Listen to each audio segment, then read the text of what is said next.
აფხაზეთის საინფორმაციო ანალიტიკური ცენტრის პროექტი გაკვეთილი აფხაზეთი ბათუმის ნომერ მეორე საჯარო სკოლაში ჩატარდა. ღონისძიებას აფხაზეთის ავტონომიური რესპუბლიკის მთავრობის თავმჯდომარე გიორგი ჯინჯალაძე დაესწრო, რომელიც ახალგაზრდებს განათლებისა და ეროვნული თვითშეგნების გაძლიერების პროცესში მსგავსი პროექტების მნიშვნელობაზე ესაუბრა. მოსწავლეებმა აფხაზეთის ისტორიის, კულტურის, კონფლიქტის ქრონოლოგიის და ომის გმირების შესახებ ცენტრის მიერ მომზადებული დოკუმენტური ვიდეო მასალა იხილეს, რომელიც საინფორმაციო ანალიტიკური ცენტრის დირექტორმა ეკა წივწივაძემ წარადგინა. პროექტის მიზანია მოსწავლეებმა მიიღონ სრულყოფილი, ობიექტური და მრავალმხრივი ინფორმაცია აფხაზეთის შესახებ, მისი ისტორიისა და თანამედროვე რეალობის ჩათვლით.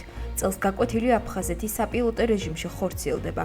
პროექტი ქვეყნის მასშტაბით 100 სკოლას მოიცავს და მასში 5000-ზე მეტი მოსწავლეა ჩართული.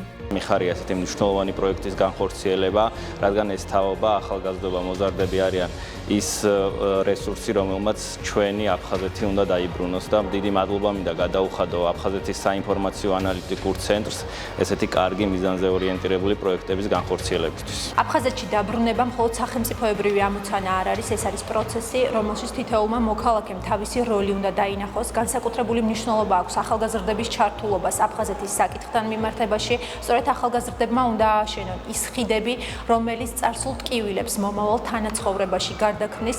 დღეს ვიყავით ბათუმის მეორე საჯარო სკოლაში, სავსე აუდიტორია დაგვხვდა, ძალიან გულდასმით უსმინეს და უყურეს გაკვეთილ აფხაზეთს და მე მჯერა დღევანდელი დღე თითოეულ მათგანს დაამახსოვრდება და აფხაზეთის საკითხსაც უფრო გულდასმით მიუდგება.